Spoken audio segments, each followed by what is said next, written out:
নমস্কাৰ বন্ধুসকল 15 অক্টোবৰ তাৰিখৰ পৰা অসম পুলিচত 5563টা পোষ্টৰ বাবে অনলাইন এপ্লিকেশ্যন আৰম্ভ হ'ব গৈ আছে অৰ্থাৎ অনলাইন এপ্লিকেশ্যন লিংকটো এক্টিভ কৰি দিয়া হ'ব 15 অক্টোবৰ তাৰিখে গতিকে তেতিয়া এপ্লাই কৰোঁতে আপুনি নিজৰ ফটো পাছপোৰ্ট সাইজ ফটোগ্ৰাফ আৰু সিগনেচাৰ আপলোড কৰিব লাগিব ডকুমেন্টছ হিচাপত সেই ডকুমেন্টছবিলাক আপলোড কৰোঁতে আপুনি কোনটো সাইজৰ আপলোড কৰিব লাগিব আৰু সাইজটো কেনেকৈ বনাব ফটো আৰু সিগনেচাৰৰ একুৰেট সাইজটো কেনেকৈ বনাব আৰু লগতে আপোনাৰ লগত যদি হে বেলেগ কালাৰ বেকগ্ৰাউণ্ড থকা পাছপোৰ্ট ফটো আছে তাক আপুনি হোৱাইট বেকগ্ৰাউণ্ড কেনেকৈ কৰিব সম্পূৰ্ণ মই আজি এই ভিডিঅ'টোত আপোনাক সবিশেষ জনাম গতিকে ভিডিঅ'টো সম্পূৰ্ণৰূপে চাবলৈ নাপাহৰিব সৰ্বপ্ৰথমে আপুনি যদি আসাম পুলিচৰ এই এডভাৰটাইজবিলাক চাই এডভাৰটাইজত ক্লিয়াৰলি মেনশন কৰা আছে পাছপোৰ্ট সাইজ ফটোগ্ৰাফ সেকশনত যদি আপুনি যায় পইণ্ট নাম্বাৰ 2ত আপুনি দেখি পাব photograph must be taken with a white background so ফটোগ্ৰাফৰ আপোনাৰ বেকগ্ৰাউণ্ডখন হোৱাইট হ'ব লাগিব অৰ্থাৎ বগা হ'ব লাগিব বেলেগ কালাৰ থকা বেকগ্ৰাউণ্ড যদি আপুনি দিয়ে আপোনাৰ এপ্লিকেশ্যনটো ৰিজেক্ট হ'ব হেতু তাৰপিছত 1 জানুৱাৰীৰ পিছত আপোনাৰ ফটোখন তোলা হ'ব লাগিব 1 জানুৱাৰীৰ আগতে যদি আপুনি ফটো উঠি থৈছে তেতিয়া এখন আপলোড কৰিলে ৰিজেক্ট হোৱাৰ চান্স থাকে হেতু ইয়াত উল্লেখ কৰা আছে গতিকে এইখিনি আপুনি যদি এডভাৰটাইজমেণ্টখনত ক্লিক কৰি চাই গোটেইখিনি সাইজখিনি ইয়াত পাই যাব ফৰমেট পাই যাব জেপিজি কিমান সাইজৰ আপলোড কৰিব লাগিব ফটোৰ কাৰণে 450 KB আছে ম্যাক্সিমাম আৰু ডাইমেনশনবিলাক ইয়াত উল্লেখ কৰা আছে তাৰপিছত কিমান হাইট হ'ব লাগিব কিমান উইডথ হ'ব লাগিব গোটেইখিনি আপুনি ইয়াত পাই যাব আৰু সিগনেচাৰ যদি তেনেকৈ চাই ইয়াতো আপুনি পাই যাব সিগনেচাৰৰ ম্যাক্সিমাম যোন সাইজ আছে হেতু 100 KB হয়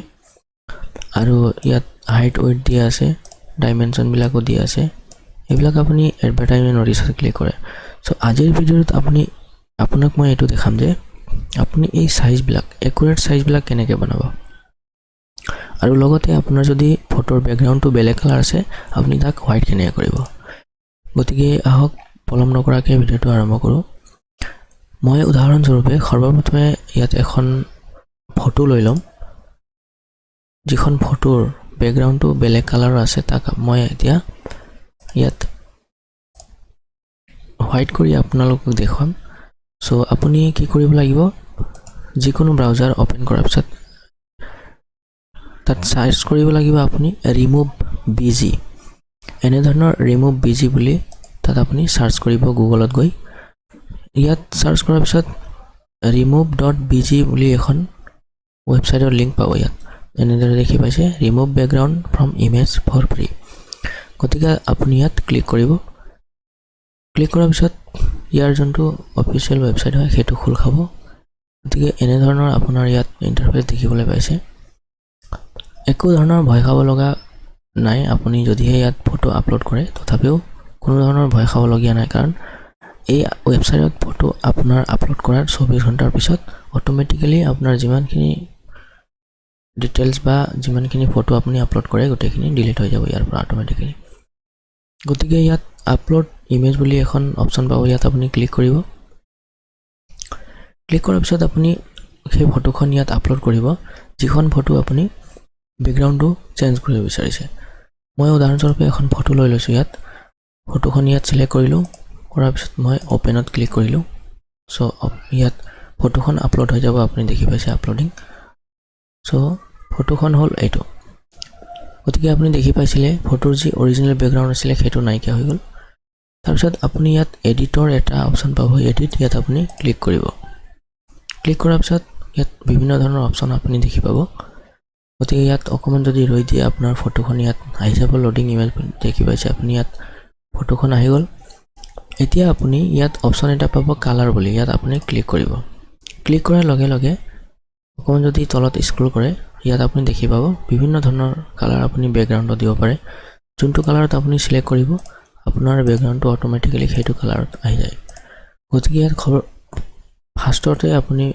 হোৱাইট বেকগ্ৰাউণ্ড থকা পাই যাব ইয়াত আপুনি সিম্পলি ক্লিক কৰি দিব ক্লিক কৰি দিয়াৰ লগে লগে আপুনি দেখি পাইছে ফটোখনৰ যোন বেকগ্ৰাউণ্ড আছে সেইটো সম্পূৰ্ণৰূপে বগা হৈ গ'ল এতিয়া আপুনি ইয়াত ডাউনলোডৰ এখন অপচন পাব ইয়াত আপুনি ক্লিক কৰিব ক্লিক কৰাৰ পিছত আকৌ ডাউনলোড ইমেজ বুলি এখন অপশ্যন পাব, ইয়াত আপুনি ক্লিক কৰিব। ক্লিক কৰাৰ লগে লগে আপোনাৰ ফটোখন ডাউনলোড হৈ যাব। ইয়াত আপুনি দেখি পাইছে ফটোখন ডাউনলোড হৈ গ'ল। এতিয়া কি কৰিব, এতিয়া আপুনি নিজৰ ফটোশ্বপত যাব। ফটোশ্বপত যোৱাৰ পিছত আপুনি সেই ফটোখন ইয়াত লৈ আহিব। ডবল ক্লিক কৰিলে আপুনি, তাৰপিছত ইয়াত ডাউনলোডছত গ'ল।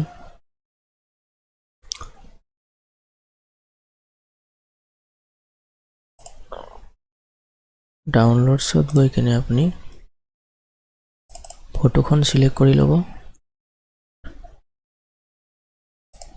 সিলেক্ট কৰি অপেনত ক্লিক কৰাৰ লগে লগে ফটোখন ইয়াত আহি গ'ল। এতিয়া আপুনি কি কৰিব,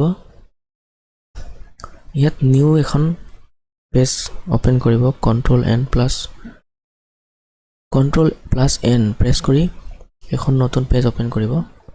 পেজ অপেন কৰাৰ পিছত আপুনি ইয়াত নাম দিব পাৰে, যিকোনো এক নাম দিব পাৰে। মই ইয়াত ফটো বুলি লিখি দিছোঁ। তাৰপিছত আপুনি কাষ্টমত যাব, ইয়াত কাষ্টমত থাকিব দিব, একো নাই।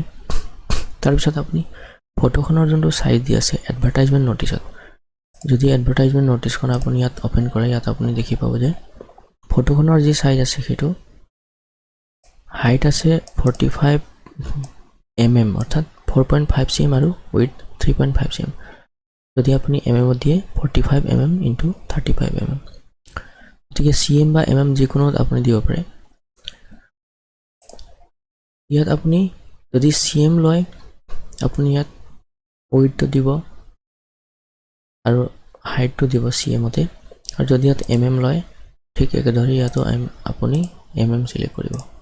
দুইটাতে mm সিলেক্ট কৰি পিছত আপুনি ইয়াত যোনটো একুৰেট সাইজ দিয়া আছে ফটোৰ কাৰণে, যদি হাইট লয় আপুনি হাইট ল'ব লাগিব। আপুনি যদি 40 মানে mm যদি লয় 45 ল'ব,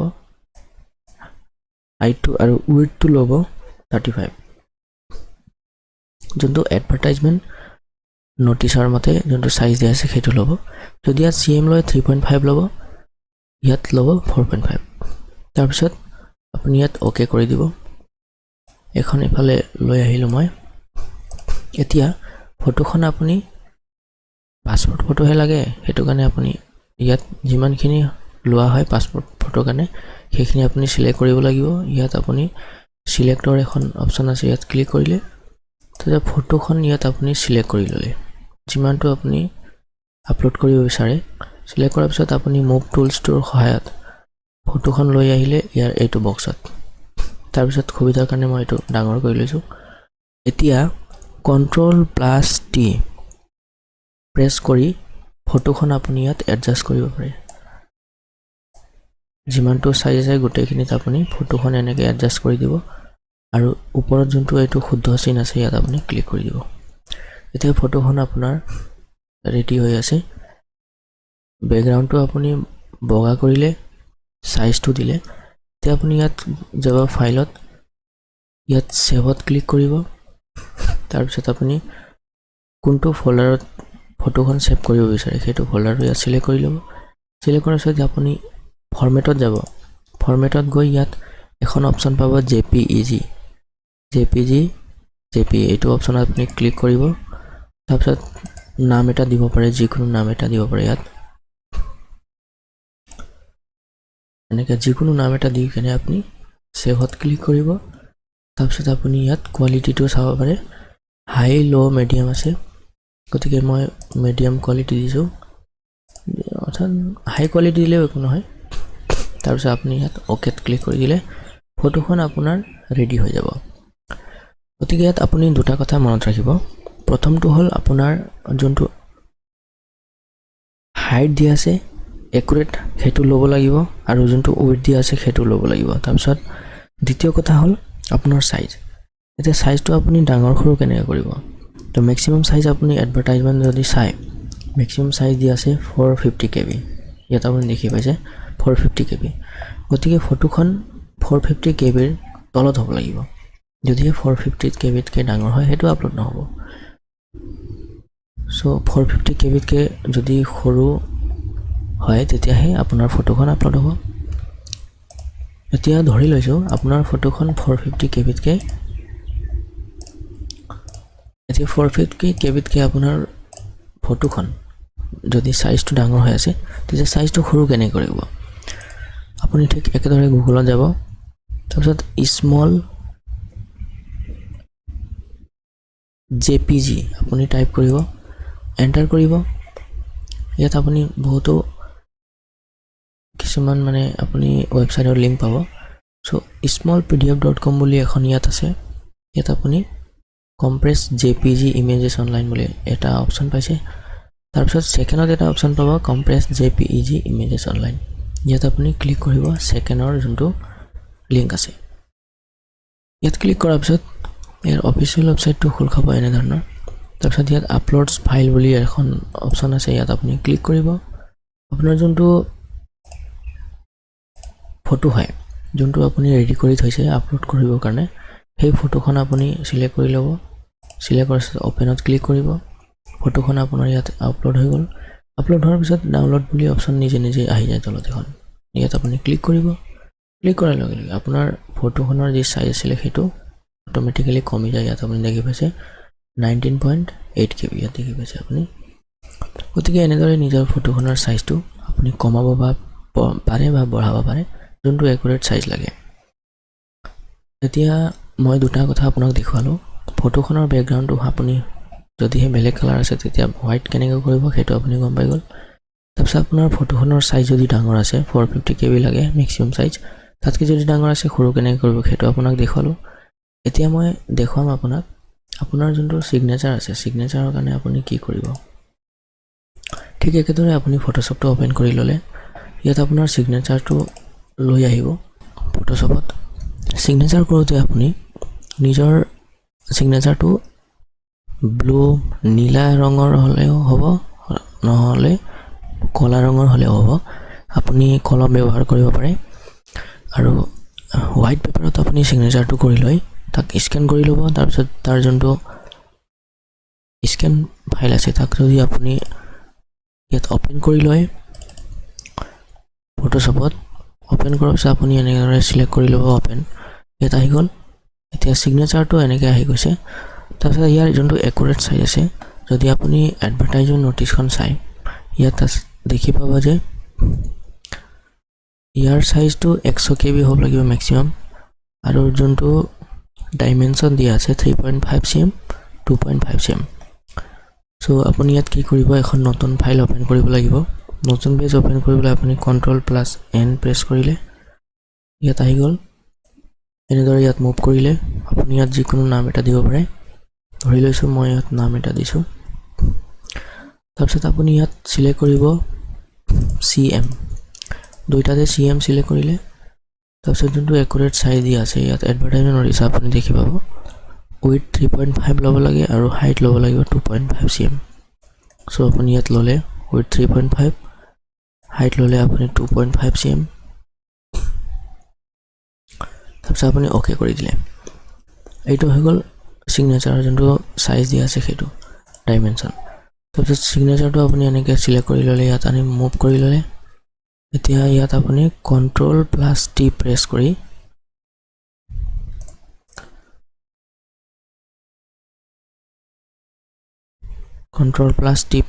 আপুনি ইয়াত সিগনেচাৰটো এনেকৈ এডজাষ্ট কৰি ল'লে যদি সৰু ডাঙৰ হৈছে আপুনি এনেকৈ সম্পূৰ্ণৰূপে এডজাষ্ট কৰি ল'ব ওপৰত এখন শুদ্ধ চিন দেখি পাব ইয়াত আপুনি ক্লিক কৰি দিব যোনটো ডাইমেনশন দিয়া আছে সেই হিচাপত আপোনাৰ সিগনেচাৰটো ফিট হৈ যাব এতিয়া আপুনি ইয়াত সেভ কৰিব লাগিব সেভ কৰিবলৈ ফাইলছত যাব ইয়াত সেভ অপচন আছে ইয়াত আপুনি ক্লিক কৰিলে ক্লিক কৰি আপুনি যিকোনো ফোল্ডাৰত সেভ কৰিব পাৰে সেভ কৰিবলৈ ফোল্ডাৰটো সিলেক্ট কৰি ল'লে ফৰমেটত গৈ আপুনি ইয়াত JPEG সিলেক্ট কৰিব তাৰপিছত নাম এটা যিকোনো দিব পাৰে আপুনি ফাইল নেম তাৰপিছত আপুনি সেভত ক্লিক কৰিব ইয়াত এনেদৰে হাই কোৱালিটি থাকিব দিব ওকে কৰি দিলে আপোনাৰ সিগনেচাৰখন সেভ হৈ যাব এতিয়া সিগনেচাৰৰ যোনটো সাইজ দিয়া আছে ইয়াত ম্যাক্সিমাম সাইজ 100 KB হ'ব লাগিব যদি সিগনেচাৰৰ 100 KB তকৈ ডাঙৰ হয় সাইজটো তেতিয়া আপুনি ঠিক একেদৰে যেনেদৰে আপুনি ফটোৰ সাইজটো ডিক্ৰিজ কৰিছিলে ঠিক একেদৰে আপুনি এইখন ওয়েবসাইটত আহি কিনে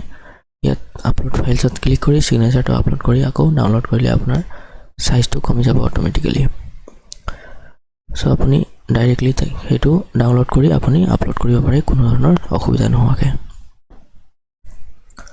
চ' আজিৰ ভিডিঅ'টোত মই মূলতঃ 4টামান কথা ক'লোঁ। প্ৰথম কথা হ'ল আপুনি ছিগনেচাৰ বা ফটোৰ চাইজটো কেনেকৈ বনাব। দ্বিতীয় কথা, আপুনি যদিহে ফটোৰ বেকগ্ৰাউণ্ডটো বেলেগ কালাৰত আছে আপুনি তাক হোৱাইট কেনেকৈ কৰিব। তৃতীয় কথা, আপোনাৰ যদি চাইজটো ডাঙৰ হৈ আছে সেইটো চাইজটো সৰু কেনেকৈ কৰিব। আৰু চতুৰ্থ কথা হ'ল আপুনি ইয়াত যোনটো এডভাৰটাইজমেণ্ট ন'টিচত এখন বস্তু আপুনি দেখি পায়, ইয়াত ফটোগ্ৰাফত যদি আপুনি লক্ষ্য কৰে ইয়াত আপুনি দেখিব পিক্সেল এইটো 640x480 আৰু মিনিমাম 320x240। এইটো বস্তুটো অট'মেটিকেলি এডজাষ্ট হৈ যায় ইয়াত, এইটোৰ কাৰণে কোনো ধৰণৰ অসুবিধা নহ'ব আপোনাৰ। মেইন কথা আপুনি লক্ষ্য কৰিব লাগিব যে আপোনাৰ যোনটো ডাইমেনশ্যন চাইজ দিয়া আছে এইটো একুৰেট হ'ব লাগিব। এইটো যোনটো দিয়া আছে হাইট ৱেইট এইটো একুৰেট হ'ব লাগিব আৰু যোনটো চাইজ দিয়া আছে সেইটো একুৰেট হ'ব লাগিব। বাকী ডাইমেনশ্যনৰ ক্ষেত্ৰত একো নাই, যদিহে আপুনি এইটো চাইজত বনায় আৰু এইটো যোনটো চাইজ দিয়া এইটো চাইজৰ আণ্ডাৰত যদি বনায় আপুনি ফটো বা ছিগনেচাৰৰ চাইজটো, ডাইমেনশ্যনটো আপোনাৰ অট'মেটিকেলি মিলি যায়, তাত কোনো ধৰণৰ প্ৰব্লেম নহয়। আপুনি ডাইমেনশ্যনটো এক্সট্ৰাকৈ মিলাব নালাগে, সেইটো মিলি যায়। কেৱল আপুনি যোনটো হাইট ৱেইট দিয়া আছে এইটো আৰু যোনটো মেক্সিমাম চাইজ দিয়া আছে সেইটো মিলালে হ'ল, বাকী ডাইমেনশ্যনটো অট'মেটিকেলি মিলি যাব। গতিকে আজিৰ ভিডিঅ'টোত আপোনালোকক মই থুলমূলকৈ বস্তুখিনি বুজাই দিলোঁ যে ফটো আৰু ছিগনেচাৰটো আপুনি একুৰেট চাইজত কেনেকৈ বনাব আৰু বেকগ্ৰাউণ্ডটো কেনেকৈ চেঞ্জ কৰিব আৰু চাইজটো আপুনি কম ডাঙৰ কেনেকৈ কৰিব পাৰে, গোটেইখিনি মই কম সময়ৰ ভিতৰত বুজাবলৈ চেষ্টা কৰিছোঁ। যদিহে আপুনি ভিডিঅ'টোৰ পৰা কিবা সহায় লাভ কৰিছে বা কিবা বুজি পাইছে তেতিয়াহ'লে ভিডিঅ'টো লাইক কৰিবলৈ নাপাহৰিব। আৰু পৰৱৰ্তী ভিডিঅ' আপুনি গম পাব যে কিদৰে আপুনি সম্পূৰ্ণ ষ্টেপ বাই ষ্টেপ ৰেজিষ্ট্ৰেশ্যনৰ পৰা আৰম্ভ কৰি এপ্লাই কেনেকৈ কৰিব, গোটেইখিনি মই নেক্সট ভিডিঅ'টোত দেখুৱাই দিম আপোনাক। আছাম পুলিচত কেনেকৈ আপুনি এপ্লাই কৰিব পাৰিব, ৰেজিষ্ট্ৰেশ্যন প্ৰথমে কৰিব লাগিব, তাৰপিছত ফটো ছিগনেচাৰ আপলোড কৰি কেনেকৈ এপ্লাই কৰিব, গোটেইখিনি নেক্সট ভিডিঅ'ত আপুনি পাই যাব। গতিকে আমাৰ নেক্সট ভিডিঅ'সমূহ পাই থাকিবলৈ আপুনি চেনেলটো ছাবস্ক্ৰাইব কৰিব নাপাহৰিব আৰু ন'টিফিকেশ্যন বেলটো অন কৰি অল ছিলেক্ট কৰি ল'ব। ভিডিঅ'টো সম্পূৰ্ণৰূপে চোৱাৰ বাবে ধন্যবাদ। লগ পাম অন্য এটি ভিডিঅ'ৰ সৈতে।